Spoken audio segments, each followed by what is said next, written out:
Let's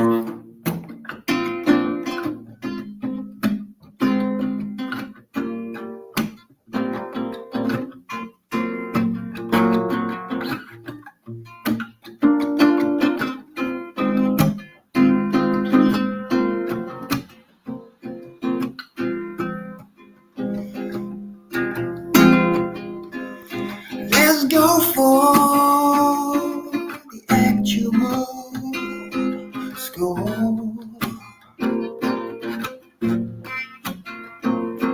Europa,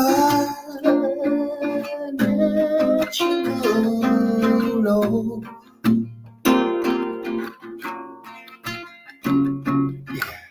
This is the actual show.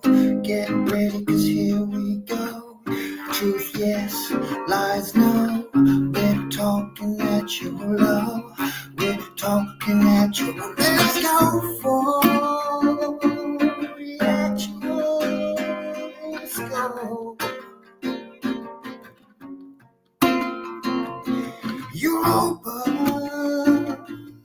natural.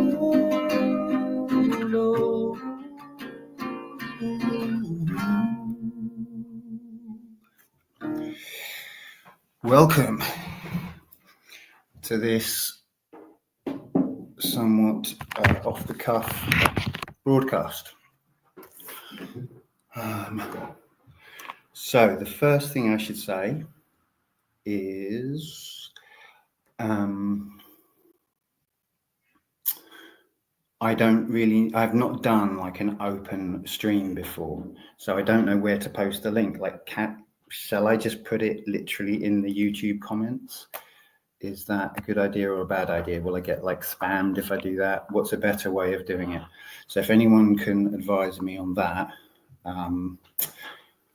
in the comment on YouTube, that would be helpful. Meanwhile, I'll explain a bit about what's up. And this chair's squeaky. Hopefully it'll be all right. So, hello all. Don't know if anyone's actually watching. Perhaps I can check that.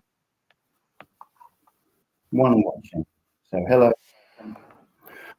And yeah, we'll see how it goes from there. I'll just move that there. Right.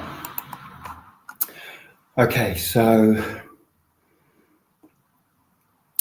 basically, I wanted to get some content out there. I'm doing my best to do the one great work. I've had some, a real life change, which is,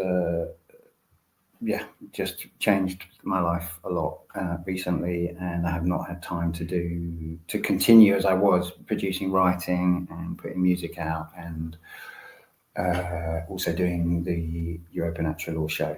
And then for various reasons, it all went a bit skill whiff and kind of dwindled to what it became. And but there's kind of been quite a lot of stuff going on, like behind the scenes, in the scenes, whatever. And I thought it's just quite a good opportunity for me to just express stuff I haven't really got time to sit down and write and craft stuff and respond to things and whatever. So, but it's not just that, it's that this title, Shadows and Light in the Natural Law quotes movement, is, I think it's worth considering. I think there's a lot there, because really, if you're looking at that, it's just a lens on ourselves. It's a lens on the world, how we are the same as the world. How like we want to point our finger and say, the world sucks, but I'm okay, and actually we're not okay. And the thumbnail picture that I chose was this candle, because and it's surrounded by darkness, because that's the reality. We're in a dark time, we're in a dark place, and we're not immune to that. We're full of it. We're all full of this bad stuff, really bad ideas, bad habits, bad patterns of thought, bad strategies for basically maintaining some kind of egoic well-being. And that's why when communities start to happen, generally, not just in the natural law realm, but in anywhere, it doesn't work because of the shadow stuff, because it's because people see certain, see a certain amount of shadow, and then they can't see beyond that. Obviously, because that's the nature of shadow; it's unseen, right? And so people's shadows are bouncing around, bouncing into each other. So I wanted to sort of take it as an opportunity to just address some of that. So let me see, no one has commented as far as I can see. I still only got one watching, so it's not a great thing. So basically, if you want to join the stream, if anyone does join and wants to join the stream, and can advise me about the best way to get the link to them, which may not be putting it straight into the chat because for whatever reason I might get spammed or something, I don't know. If you can do that, then you can join the stream. Okay, so so I just, for a start, I'd like to just step back to a kind of meta view of like this time that we're in and my perception of it. And that is to look at Mark Passio as a spiritual teacher, I guess. Hi, Alicia. If you have any thoughts about sharing the stream link, that I'd welcome that, because I haven't done this before, like an open show. And I'm slightly nervous to just post it in the YouTube comment or description or whatever. Yes, so this moment, spiritual kind of moment, the spiritual reality we're in, I have a very strong idea about, which a lot of people,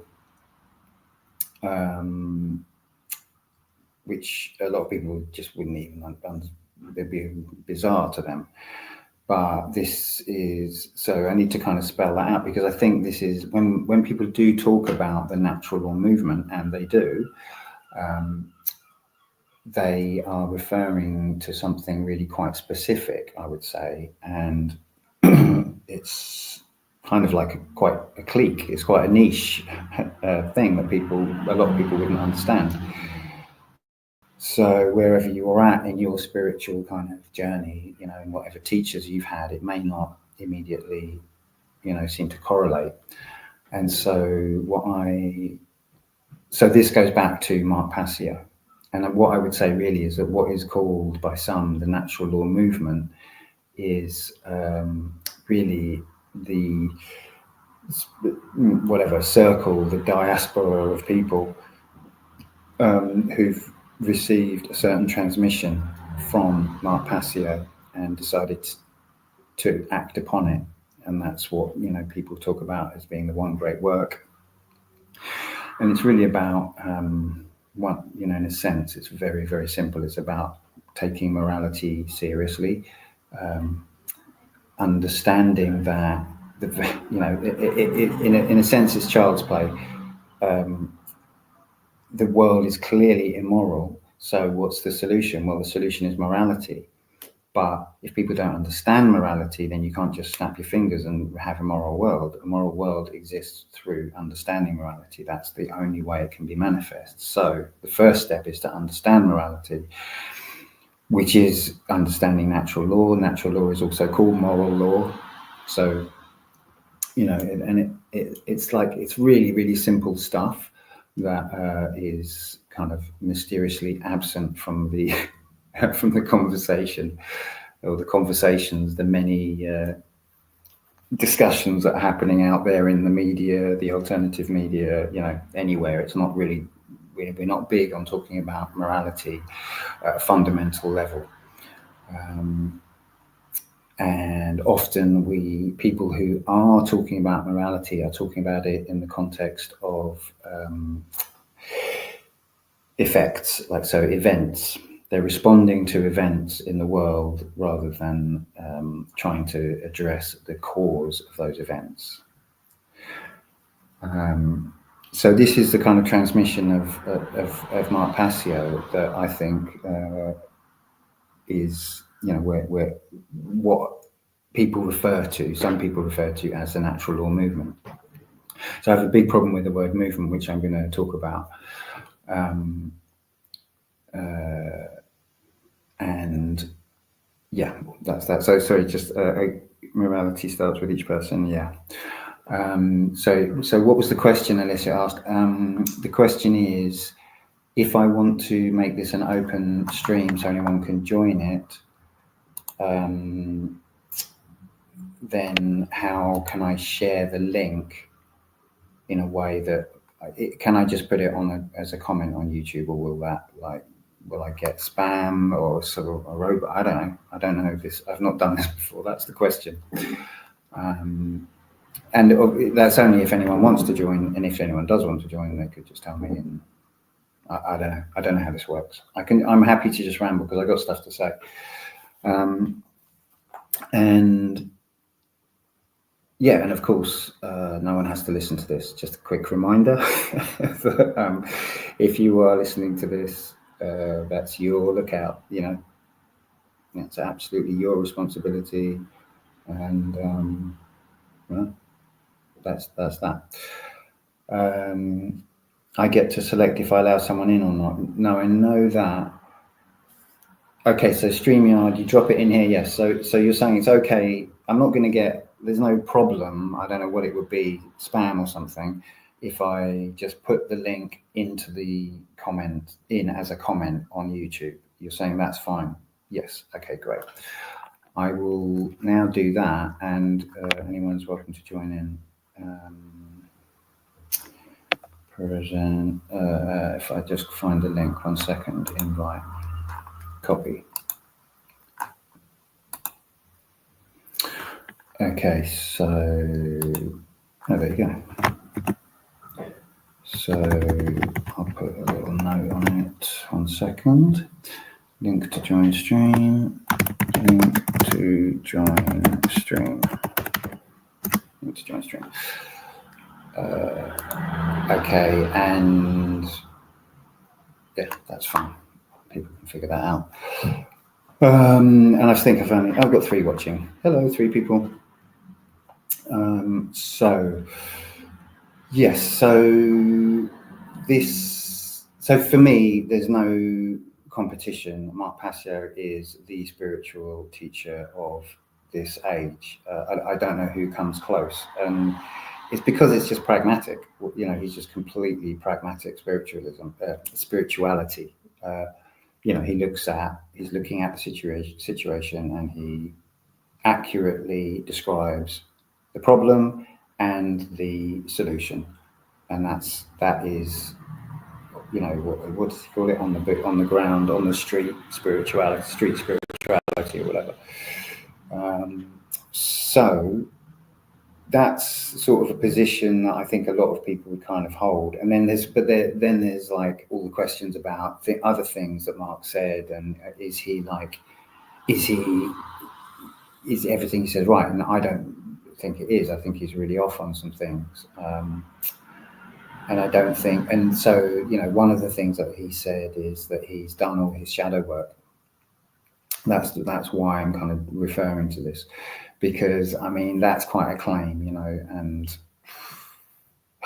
I can understand it in a sense that he has, if he perceives the work that he's done up to now as his life's work, and that he's achieved it, then fine, he's done the shadow work to do that. But he could do more. He could do much better as a spiritual teacher, And the problem with this approach that he's taken is that, and to just give an example of that, Mark's got a podcast that is close to 300 episodes, I think, or something, to something. And it's really quite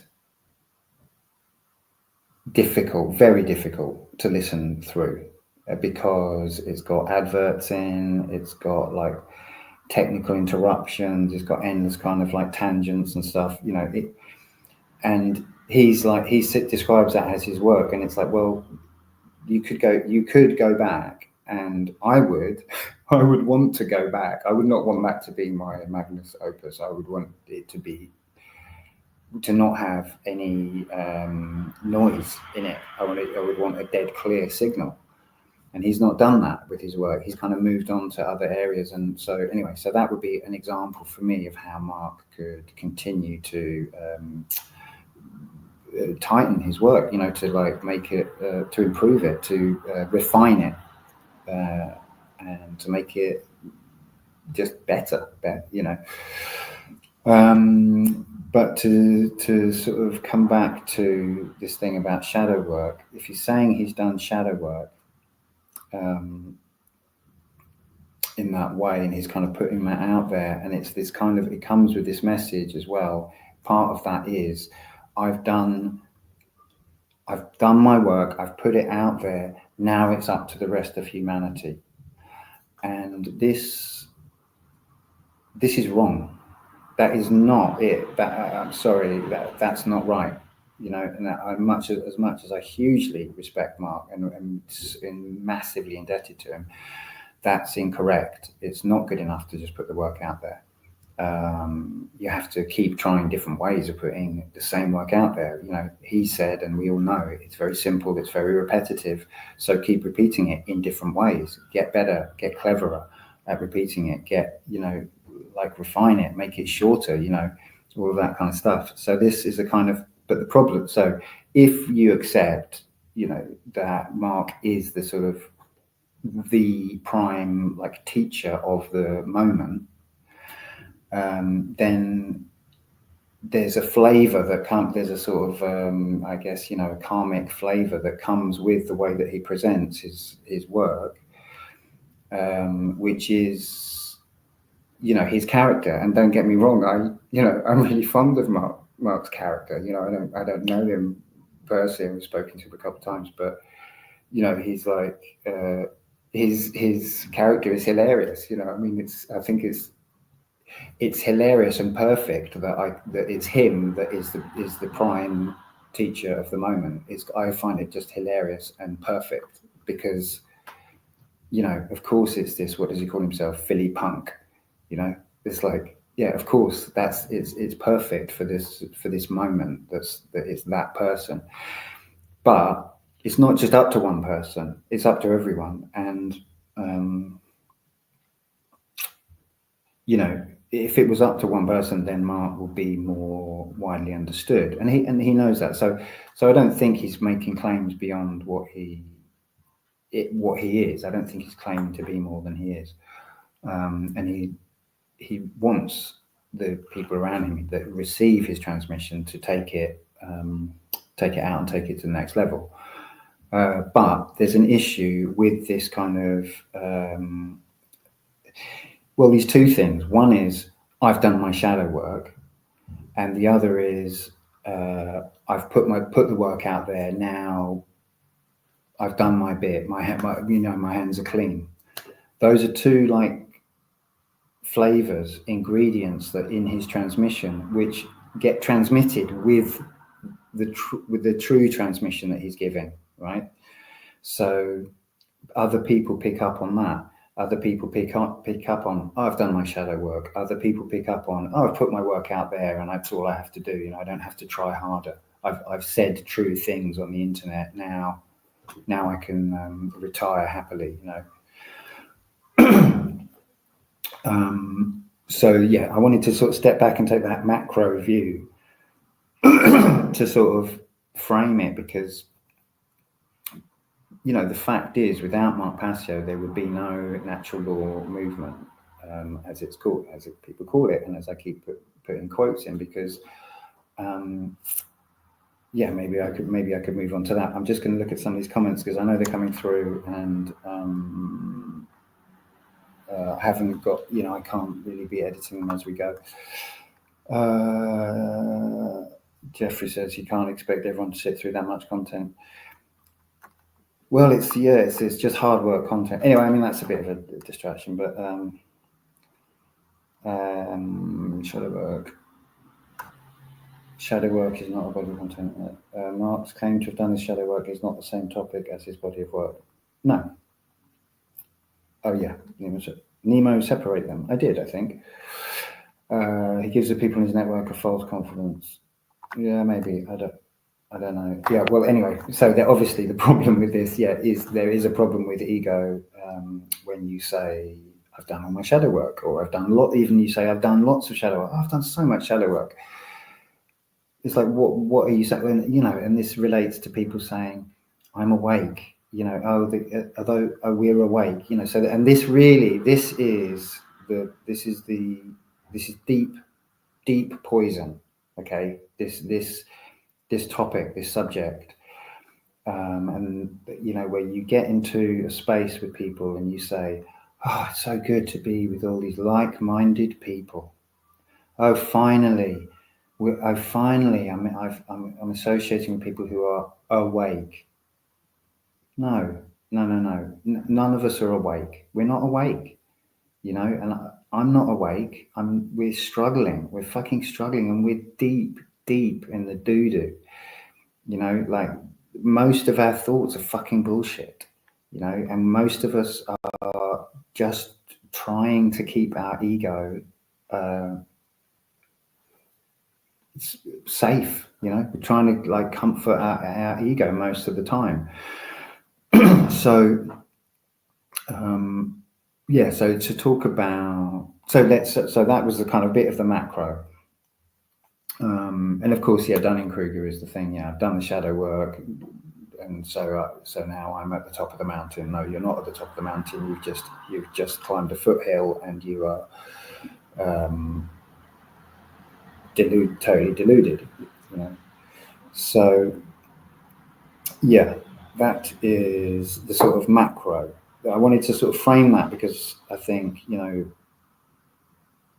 this being the case, that there are these flavors within that kind of have permeated out, in the whatever you want to think of it as, the karmic ripples of Mark's work. And they're mistakes, I would say those are mistakes, both of those things, and they're related. And it's fine. We all make mistakes, and none of us are perfect. And Mark, I'm not even really faulting Mark. I don't expect him to be completely enlightened. Why would I expect that? So anyway, so that's that. So then I just wanted to kind of narrow it down a bit to more recent history and my involvement in this diaspora of people that have, put their head up above the parapet and kind of said, oh yeah, I want to be part of this. I want to do what I can to basically teach morality.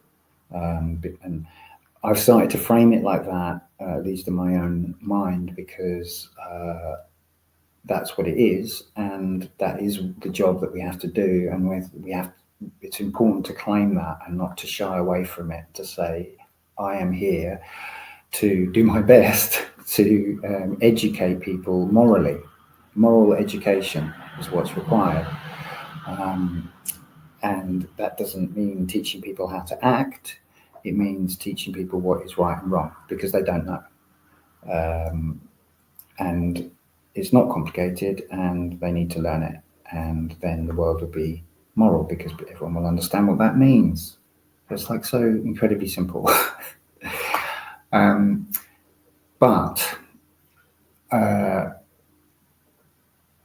if I talk about like my journey into this, I think I wrote a piece on my blog called The Ultimate Red Pill, which was maybe a bit of a tacky name. Anyway, that was my attempt to kind of, this was maybe 3-4 years ago, I can't remember.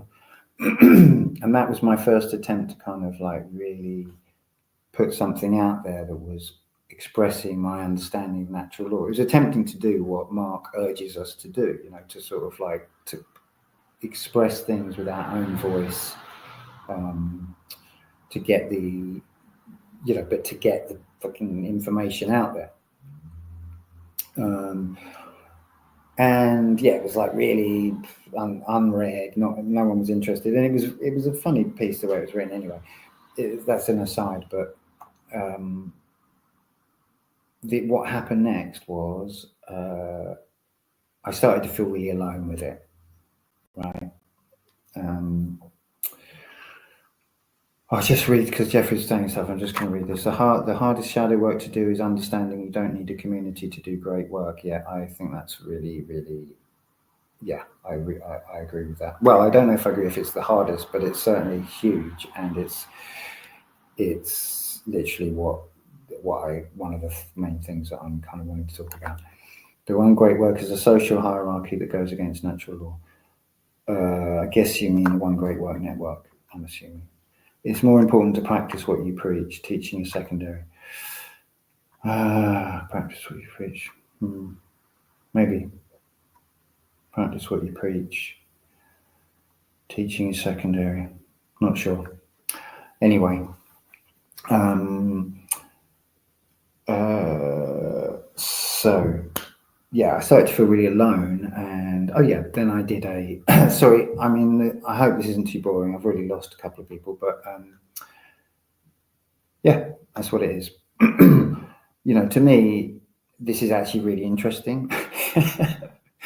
Not just because it's me, but because I think this is a journey that we've all taken individually, or are taking, the people that are trying to do the one great work, and it's a journey that we want other people to take.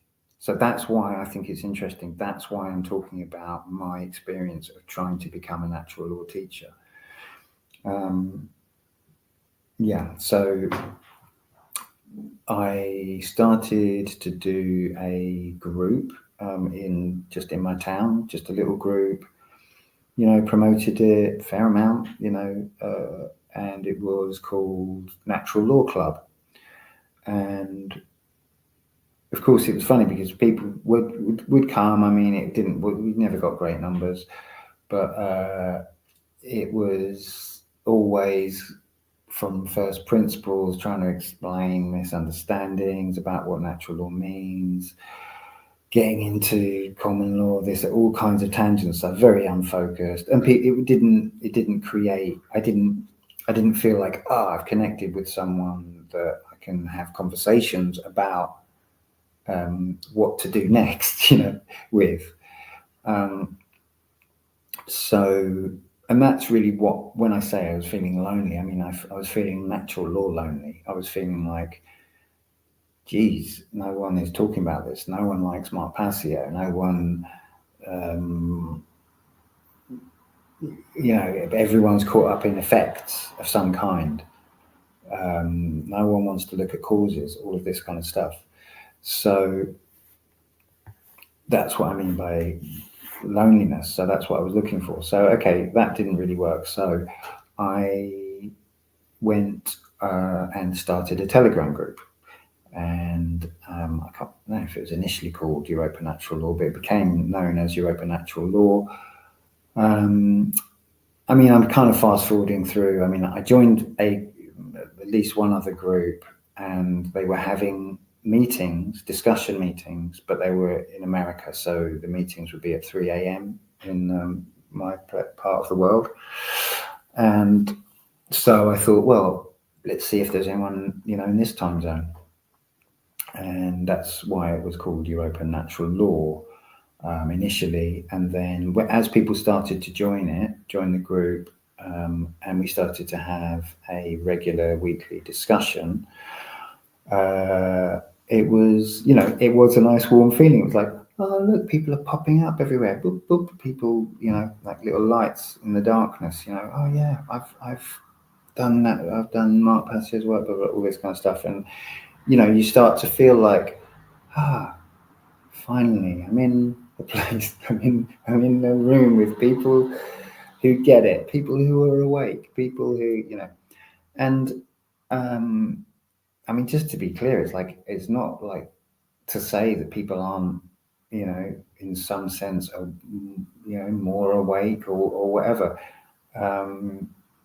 It's far more fundamental thing than that. It's that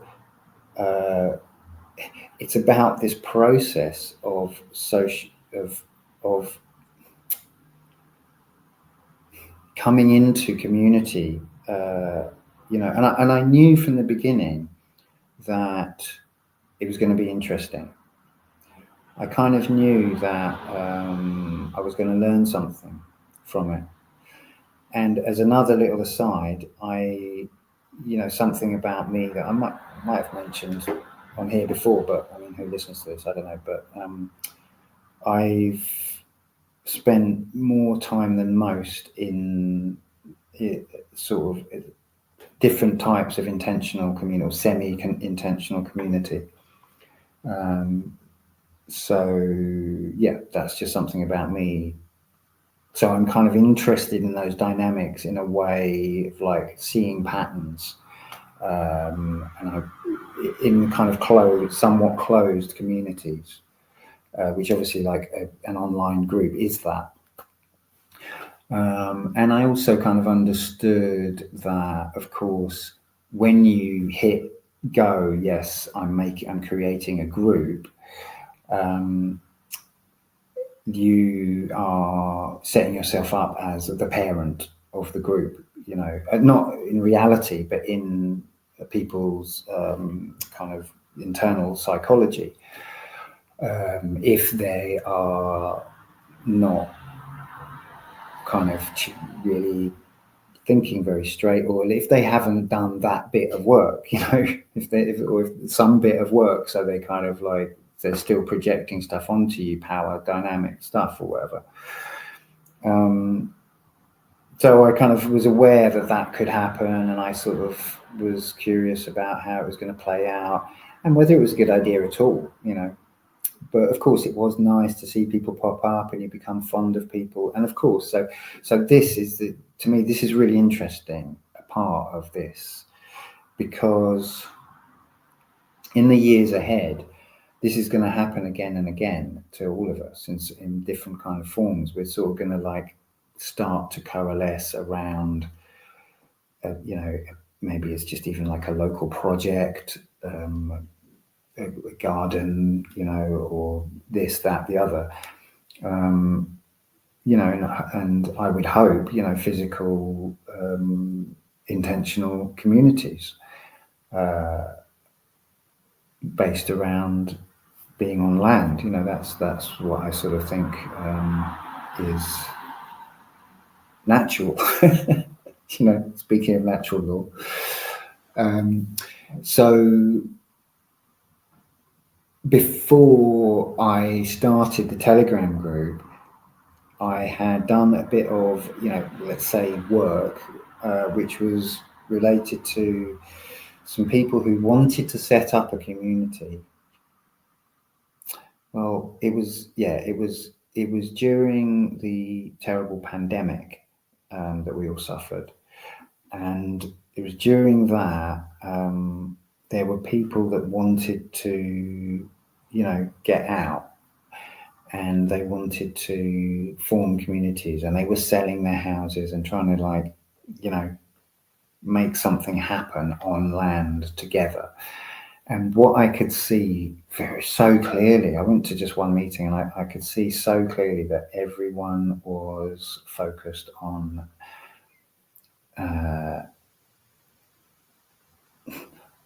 money, you know, ownership, and agreements. And what I understood, and the sort of bit of what I'm calling work that I did around that, was I wrote a thing which was kind of my idea of what is really needed to be in community. And it's maybe not what people expect. And this is kind of based on, the years in different contexts, quite a few years of community experience in real life. And what my conclusion is coming out of that is that it's basically quite simple. If you avoid conflict and refuse to talk to people that you have, you perceive to have wronged you or offended you. If you avoid that, it's doomed. It's just doomed completely. And all that will happen is that you will either leave or someone else will leave. You won't be able to hack the discomfort, and perhaps everyone will leave. Or you will, much as families do, you will kind of collapse into a sort of familiar discomfort that you can just about bear, and you will basically live out your life kind of resentfully of the other people in the community. Whereas if you look at conflict, disagreement, different ideas about decisions to be made, and criticisms of yourself as food for your higher development, then you're sorted, and it's going to be heaven. It's going to be heaven on earth, basically. And that's just a kind of formula that, I've kind of that I had kind of come to through this kind of thought process. And this was before really having any online community to speak of until the Telegram group. So the Telegram group is about a year old, roughly. And, I didn't really know how it was going to go. What happened was, so now I'm going to go into, I'll read some comments, hold on. You were ostracized. Many who teach, there's been quite a few teaching secondary, right. I'll just read through these. Many who teach don't have it right themselves, nor do they practice what they preach. Yeah, it's difficult to teach. It is and it isn't. I mean, yeah, you can teach something, I think, without really embodying it, but it's limited. And the thing is, really, a teacher, I think, has to be, the true teaching is responsive, and it's it's an active engagement with what is actually there in front of you. And if you're carrying a lot of shadow and you're not really able to respond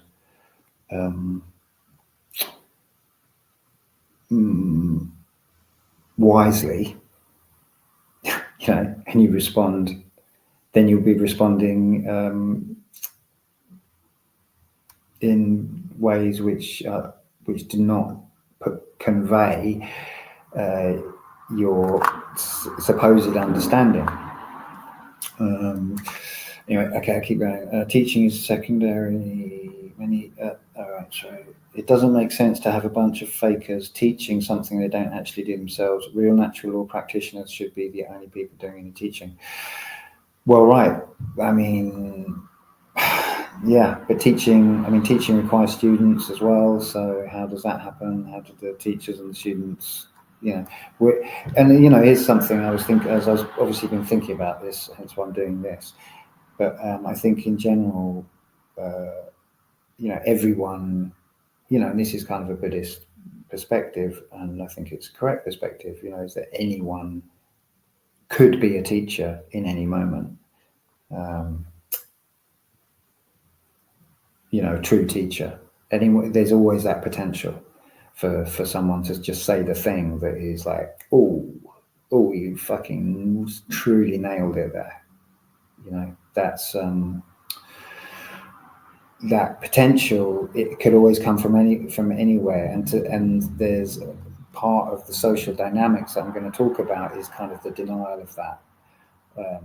Denial of that potential in the person. Kind of when people really say to someone, "You cannot teach me anything," that's like the death of, or a death of the person saying it. You know, I would say, because that's just not how reality works. Right. So, you were ostracized by others' egos, Nemo. I don't, yeah, okay, well, we'll maybe talk a bit about that. The natural community is landmines abound. Intentional communities rarely are successful. Yes, I don't really know of any. I think I don't think anyone really embraces the gold of conflict, which is that would be, if ever I am able to enter into intentional community again, seriously, it will be withholding that, you know, as the sort of guiding principle of the community. You know, that conflict, disagreement is to be looked at and learned from, and it is the seed of growth. And this is my understanding of the lotus in the Lotus Sutra is exactly this, that, you know, it's the muck at the bottom of the pool that no one wants to look at. That's the actual nutrients of the beautiful, perfect flowering of the lotus. You know, that's the kind of metaphor. The roots go down into all the muck, all the stuff that's been composted, and just like, you know, all the detritus that falls to the bottom, to the very darkest point. And it uses that as food for its growth. And that's the sort of principle that I would want to bring to an intentional community. And so, obviously, in this kind of current milieu, or whatever, the sort of global thing that we're in, the example of people, you know, there's endless examples of people not doing this, and the sort of archetype is like the leftist, you know, in the left-right paradigm, which obviously I don't subscribe to, but people are acting within this this paradigm, and the sort of it's always the, you know, there's the kind of the way that it works generally is that it's rationality and then an emotional response. The emotional response is like too much for the person to engage rationally, and they run away, and they say, if there's enough of them, then rather than running away, they say, you have to run away, you have to go, you for saying things, you know, in a mean way, in a cold way, or whatever. People start making compromise to fit into the community. Yes, absolutely.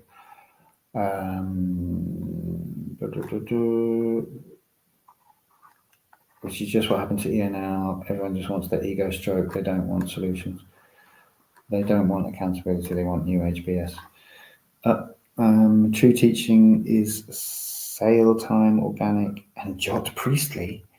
True teaching is sale time, organic, and jot priestly, not priestly. Yes. Oh, real, organic, and real time. Even the teacher changes and grows if humble, open, honest, and vulnerable to themselves and others. Yeah, of course. Yeah, absolutely. Right. So, yeah. So now I'm going to talk about my experience of having a Telegram group. I've never had a online group really to speak of before. Maybe I have got a couple of Facebook groups, but they're tiny and not much happens to be honest. And so is this one. This Telegram group is really small, and so guys, so many things could be said about it. Yeah. So in terms of, so first there's an interesting thing about the structure of it. So the structure of an online group, and I suppose there probably are other models, but this is like the simplest structure, is that you hit yes, I am creating this group with this name and this image and maybe this description or whatever, and that means a few things. And for some reason, people don't really understand this. It's quite weird. It's like, what that means is you alone choose who's in and who's out. It means you alone decide if the group name changes or the description changes or the purpose for the group changes. You alone decide if the group exists or not. And yeah, it's basically your room, it's your space. So it's really it's basically like your bedroom, in terms of like its privacy. It's like, so when people kind of wander in and have expectations of it, it's quite funny because they don't seem to kind of realize that like they're in your bedroom. It's quite funny sometimes the way people act, and it's not like, that's not a choice. That's just like the way it is. Just like your bedroom is the way it is. It's like, I mean, yeah, you could say, hey, everyone's welcome in my bedroom anytime, and they can trash the place and leave, or never leave, and as many people as they want can come in. Anyway, the point is, there's some funny expectations that people have about it, and it's quite telling that there's been stuff going on, okay, as I sort of referred obliquely to earlier, and it's quite funny that someone used the word optics to me, and I'm going to be vague, by the way, unless someone wants to come on and discuss specifics with me. I'm going to be as vague as I can possibly be, because that's just my nature. I'm not really interested in gossip, but interesting things have been being said. So yeah, it was said to me that it's better optics if you have more admins in your group. It looks better. That's what that means. That's what, it's of the eye. It looks better. It's not better. It's not different. It looks then as if it's more of a communal vibe, man, but it isn't. You still are the person that can ditch the group with a click of a button. You can still kick out any of these admins or reverse any change that they make within the group. So that was an interesting little kind of nugget for me. It's like, all right, yeah, it looks better. But so to go back, like historically, within the group, the first thing that happened was people started to arrive in the group, and I was like, what? There are people who care about natural law, and yeah, we're all of like mind. I didn't really think that, and I did my best not to kind of get too excited, and not to start to trust people, beyond like, oh, just treating people at face value, But I think, it's crazy, really, isn't it? Like, it's crazy how easy it is to sort of start to go like, oh, look, we're in a gang now, and to feel like that.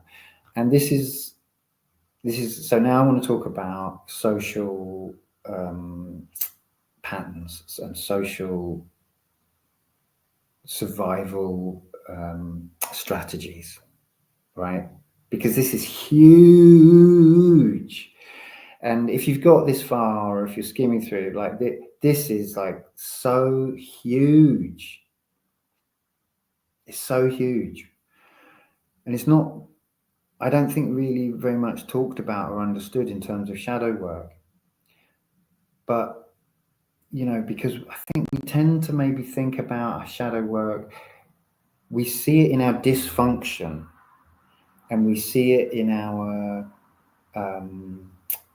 ways that affect us. But what we don't see as, you know, if things are running really smoothly, we perceive that, of course we do. We perceive that as function. It's everything's functioning great. We're all getting along. Everything's running smoothly. It's like a dream. We all agree. Okay, but the thing is, what that is, that's just all social. I can't quite think of the word. I feel like there's a word. It's not positioning. It's like social. Like leveling, you know, it's like where everyone comes into a room and you kind of judge like where everyone's at, and you're like, oh yeah, and you kind of jostle for like a comfortable position in the room. So I don't think this can be like underemphasized. Basically, this is part of our shadow work, is to look at this stuff, the good, the bad, and the ugly, and to look at what we do, what our sort of social survival or ego survival strategies are, is another way of thinking of it. And this stuff is so deep. So, you know, we're learning this stuff from zero, from below zero, and we are, and it's culture. It's so deep in the culture and everything. So this is just huge, I think, to see that, like, when you get into this like so-called natural law space, Telegram group, whatever it is, or any space, you are basically kind of doing an act. You're not really being yourself. I mean, what's this thing? I heard someone say recently, everyone's nice until you get to know them. You know, not a bad little maxim, actually. You know, because and it speaks to what I'm talking about.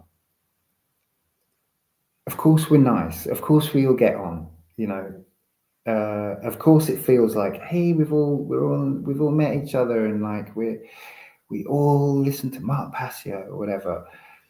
And but we're in a deluded world, and we're not immune to it. We're in that, you know. And so what I started to see, you know, this obviously this thing of like the daddy of the group or whatever. Well, and it was me, and, you know, Yvonne, before she left, was, you know, was kind of perceived, because she was in right from the beginning. We were kind of perceived as the mummy and daddy of the group, and kind of referred to in that way to some degree.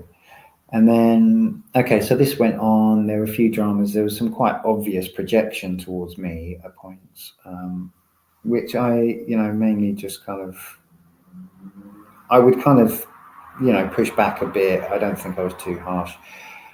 And so that happened. And then there was this kind of like sudden influx of people, and I didn't know who the hell they were. And they were talking about, they were criticizing other creators and all that kind of thing. And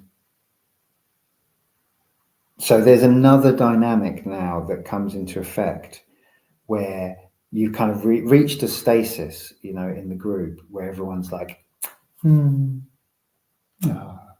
you know, and it's all kind of sweet.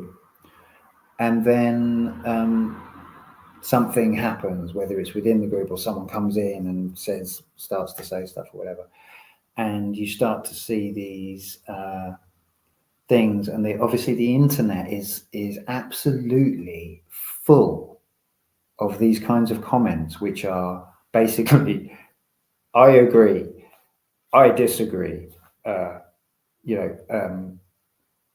you really nailed that, you know, or, you know, you're wrong, or whatever. And they're kind of like, it's like social positioning, really, because it's like, and this is real, you know. This is what people do. It's what animals do, and it's what people do. It's an animalistic aspect of us, you know. And then on top of that, we have the human ego layers of like, which it almost obfuscates it more because it justifies it, you know. These different kinds of strategies. So you know, you're kind of known as like agreeable just because you know, you like people. That's the kind of story. It's not because it's not a status thing. It's not that you want to be liked by everyone, you know. So we can tell each other these different lies about that justify behavior that is actually purely animalistic. I'm arguing. So anyway, so people were thrown out of the group. Then I kind of, but because at that time I hadn't really thought this through. I thought it through a bit, and I was like, I think I should probably be the only person, because otherwise, what I realized I'd be doing, if I had admins, a layer of admins, it's basically like a king with a government, because you know, it's just another layer of power, and it's just complicated bullshit. And I just thought, well, I don't want to end up like, I just want it to be really simple. I just want it to be my room, my rules, which there aren't really any, and my decision about what happens. And then that's simple, you know. And you can always go and start your own group. Okay, like this is like so obvious. And then I mean, I will now mention, just you know, it's just like fun. It's quite funny that like in the last few weeks or whatever, we've had people, you know, a few people have left the group, like maybe 10 people. Well, no, other people. So maybe it's more, I don't know, 10, 15. But I really don't know. I mean, it's a tiny group anyway. And plus, most people are not active in it at all. So it's even tinier than the number that it is. But anyway, it's still something. It still represents something. And I'm talking about it for a reason, you know, not for like gossip. I'm talking about it because I want to learn something from it, from the experience. But I've had people say to me, you know, like, well, you know, I mean, I can't think of specific examples, but like, pretty much saying like, you don't want people leaving the group. I was like, well, what? Like, imagine it is your bedroom. It's like, you don't want people leaving. It's like, well, or okay, let's say you've got a huge bedroom. I mean, I'm saying bedroom because that, you know, your room, right? And you invite people in, and then what? And you don't want them to ever leave. It's like, I don't know. It's fine if people leave. It's I'm really not. I'm not here to like collect people, right? That's not the point. So it's a weird mindset that I perceive when people say, well, you know, people are leaving your group. That's bad. You know, that's somehow like a problem. No, it's not a problem. It's in no way a problem. It is the thing that I was talking about, where rather than engaging in rational dialogue, people are leaving, and you know, that just is like worth 1,000 words, really. You know, if you're not prepared to respond, but instead you're going to go like, oh, this group sucks now, I'm out of here, then you know, the group doesn't, like, you are the group, and if you want it not to suck, then you could engage in the conversation. You know what I mean? Anyway, so I've been going for an hour. That was easy. I will just have a look at what other people are saying here. People interested in smash that like that. Of course. Oh God, people say that. Of course, but that's not what's happening out. there with the one group. Okay, sorry, I don't know what that was referring to. So smash that like button. Yeah, I think I have done. People interested in optics are missing the point. It looks better if Jeffrey Phillips isn't in your group. Hierarchy. Dr. D Head. Practice your right to be left alone. Extend the same dignity wherever earthly possible. Begin by leaving proper following distance and practicing politeness to near absurdity, but without nuisance. Okay. I'm. Is that right? Sorry, I'm confused by that. Practice your right to be left alone. Yes, the right to be left alone. Yes, important stuff. The right not to have to associate with people. Yeah, big stuff. You do have a right to be left alone. But there are other questions around that, but not for now. But I've been pondering this about communication and right and wrong in communication, and I will get onto a little bit of that. Okay, I'm blowing smoke up each other's. I don't know what that's referring to. I call the modern social wrangling dynamics declaration of largest belly on trough. Hierarchy. People leaving the group and blocking people proves how little shadow work these people do. Okay, so I left. I unblocked those people and I wrote to them. Never heard back from them from that message I sent them. But I kind of, and I've not kicked anyone out of the group because it's just not my style. It's not my vibe. I would rather have a conversation. And yeah, that's that. So that happened. Then time went on, and then it started to go really strange. And I've basically had it's been quite an extraordinary way that it's gone, actually. Because what we've had is people being critical and people being, I guess, reactive in a very strange way, in the sense that it's taken two forms, really. One is to say, oh, we're the nice people, we're the kind people, they're the mean people. Can you throw them out? Because we're nice. We don't like mean people, so can you throw them out? Imagine that in your room, in your bedroom. Some people are coming up to you and saying, that guy criticized me, so can you throw him out because we're nice? Yeah, interesting. So that's one. There's kind of basically there's two dynamics going on. One is we're the nice people, and then the other is we're out of here because you're now the bad daddy, and we're leaving home. And yeah, there's been so little engagement with ideas during this whole time, and so much chucking of muck around. It's really crazy. And people have left the group, and then in private messages and stuff said stuff to me that I'm like, why did you leave the group and didn't say this, and now you're saying to me here, like, well, why didn't you just say it?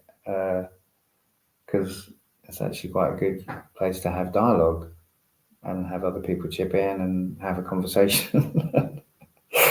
I mean, it's kind of mad. So yeah, it's these. What I see really is like these social dynamics playing out in the field.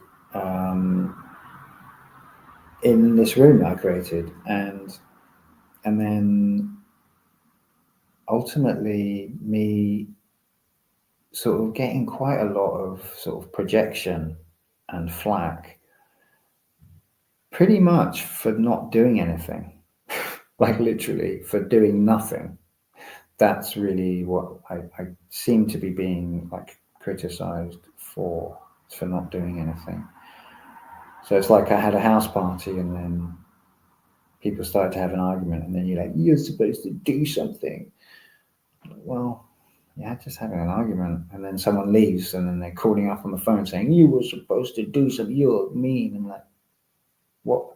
And okay, so obviously the really important thing here that I haven't touched on is wrong and right, morality, because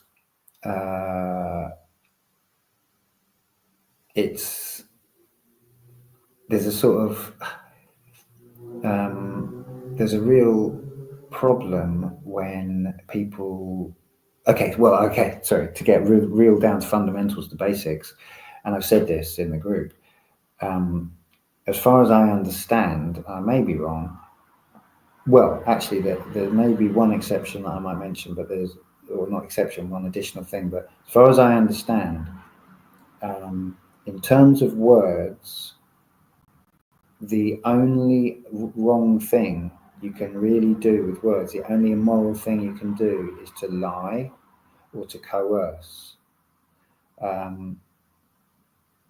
There is a kind of exception, but it's not really specifically about the words, and I'm going to talk about that in a minute. But yeah, so if anyone can correct me in the who's listening or add to that, but as far as I understand, anything that you're going to say that is neither a lie or coercion is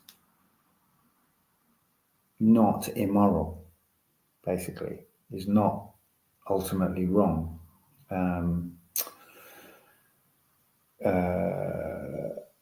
Yeah, I'm totally open to like that being bullshit, but that's how it seems to me. That's what I understand. The actual wrongs that can be done with words are to lie to someone or to coerce them, i.e. threaten them.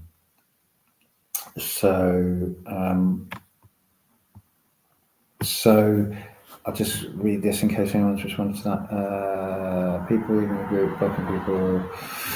I'm 1-2. Thanks for reading my comment. Thanks for caring. I'm 1-2. I don't understand that. I'm 1-2. What? Sorry, don't understand it, but I'm reading your comment. People haven't been authentic teachers was the point. Not leading by example either. Do as I say, not as I do. By reactive in a way that contradicts their words.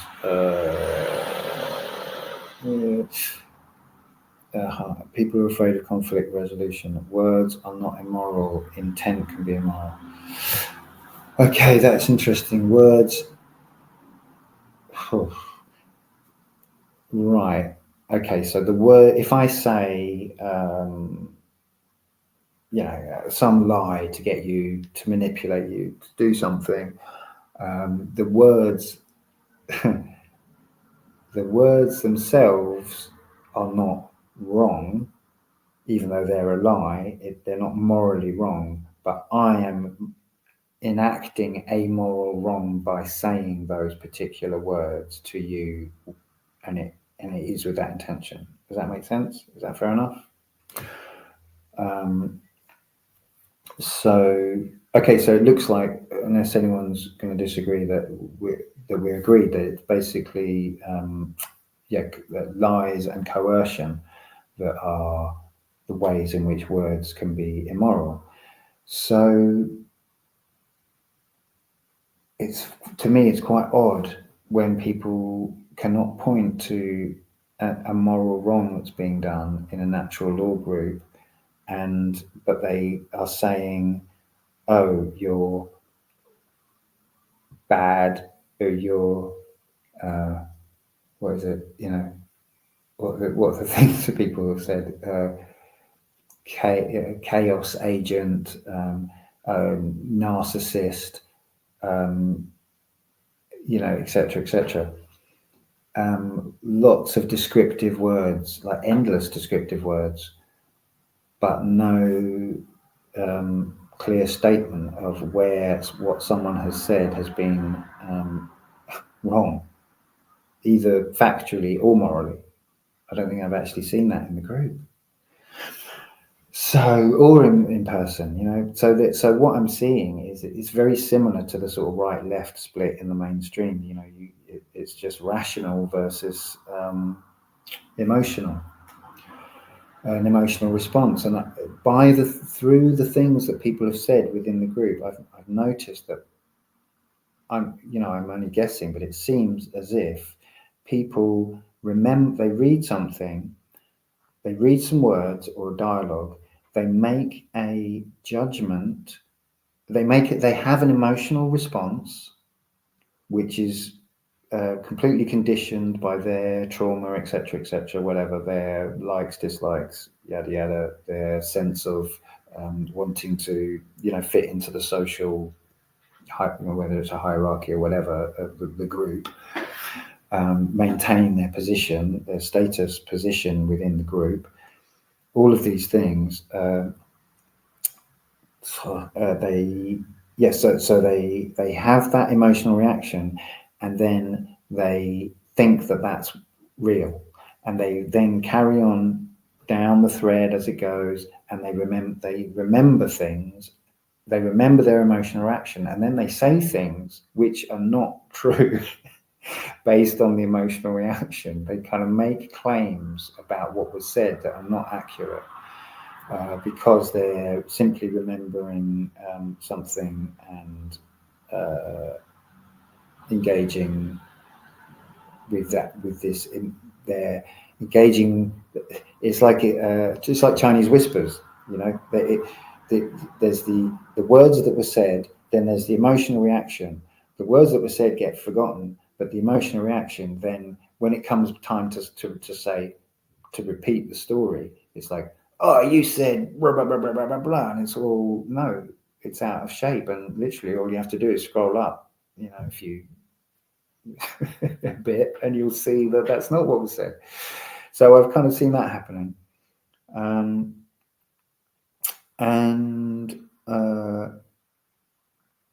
there's other stuff going on. There's been other things going on that is kind of do with shadow work. I mean, I've talked now on my own for like an hour, 70 minutes, and I've got 6 viewers currently. That's unbelievable. Winning.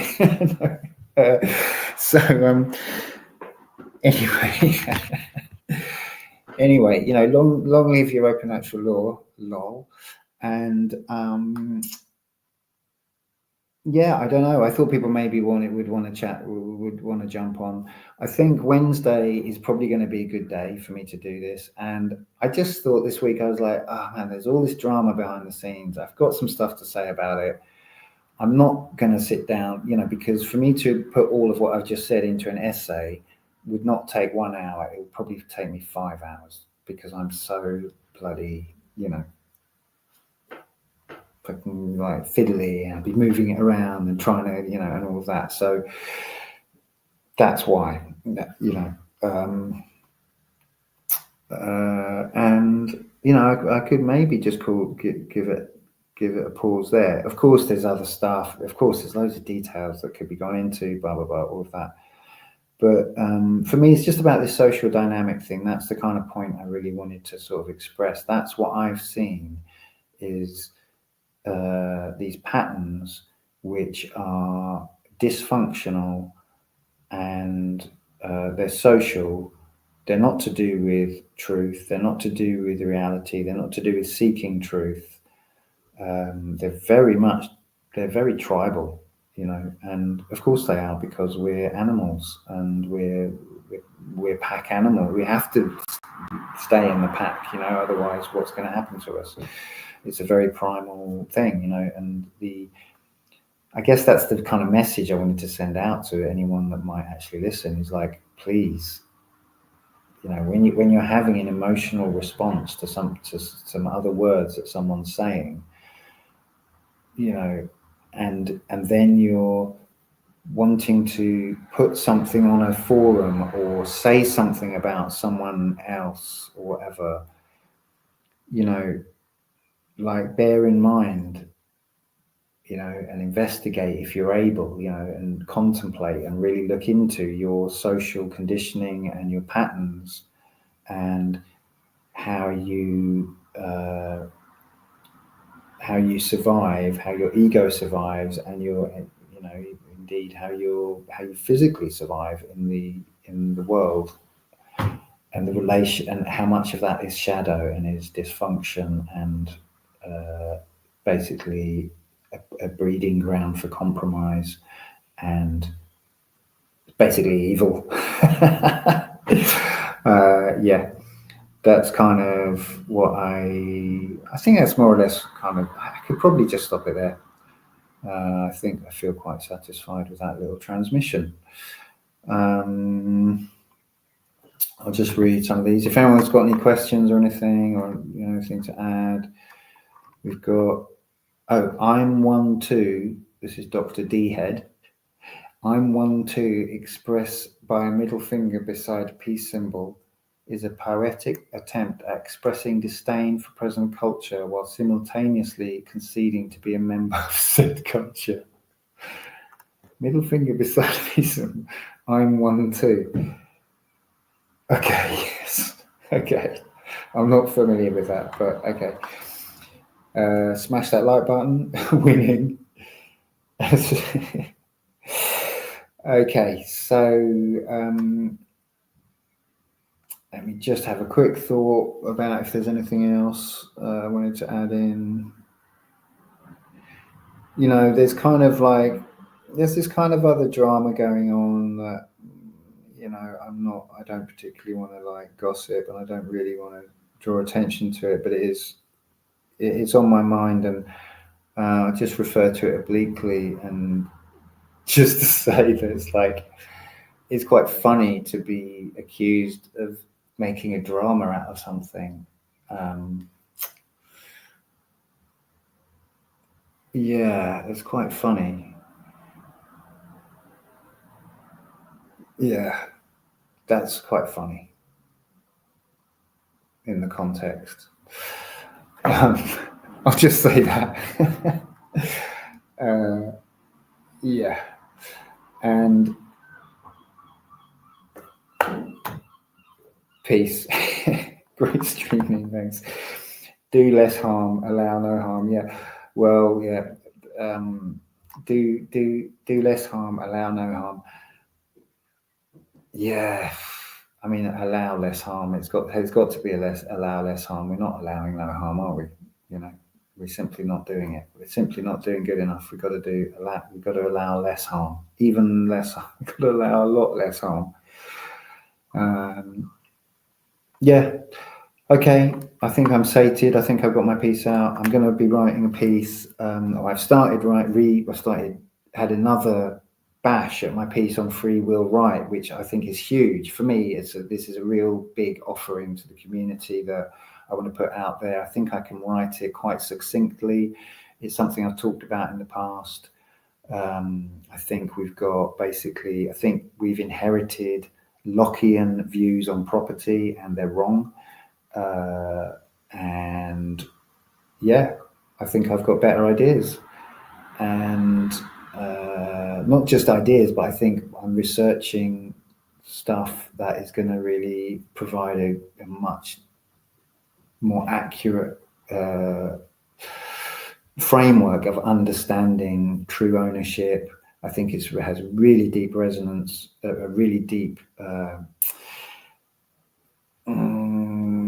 of real spiritual world connection. Application. Sorry, I'm trying to find my words there. I think the ideas that I have real important spiritual realm, real realm application to do with what we really are, what we really are, what human life really is, in this moment, not in some kind of where we came from or whatever. There's no speculation about that. It's just simply what we can know, and how that responds to responsibility, how our free will where one person's free will and another person's free will interact, and what our true property is. I think it's huge actually, and who knows? Maybe it's just maybe it's just my own trip. Maybe I'm completely wrong, and maybe also I'm completely wrong on everything I just said, or some things I just said, and that's also fine. Fine. Love the coastal seagull sounds. Yep, it's good. They're good. All right, guys. Thank you. Thanks to a few people for joining me, for comments, for the kind comments, and all being well, I'm going to kind of do this on Wednesdays, and it's going to be an open invitation. I think I can't see why not. And this will be the future of Europa natural law, because I'm sad to say, am I the only one left in Europa natural law of the original crew? Whatever, it was always I did want to say this about the show, the show, and I've said this way back in the past in the group, people totally forgot. I've said it again recently, people are like, what? Seem to be surprised by it, but while the group is my group, because that's how Telegram works, the show evolved as a completely organically, plus a lot of social people being nice, evolved as it did out of the group. It kind of was just an organic thing. So I never felt ownership of Europa Natural Law, the YouTube channel, the show. And I still kind of don't, but I'm happy to do this. I figure it's nice to have a space to do this. People don't have to watch, whatever. And that's it. So thank you.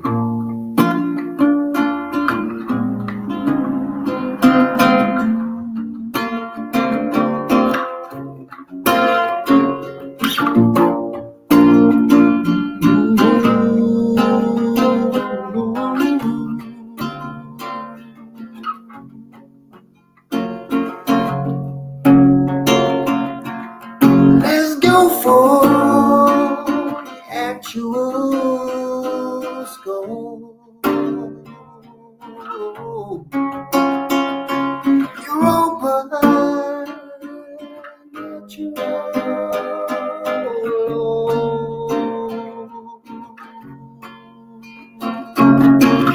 This is the I'll try it. This was the actual show. Get ready, cause here we go. Truth, yes. Lies, no. We're talking natural law. We're talking natural law. We're talking natural law. Let's go for the actual slow. Yeah.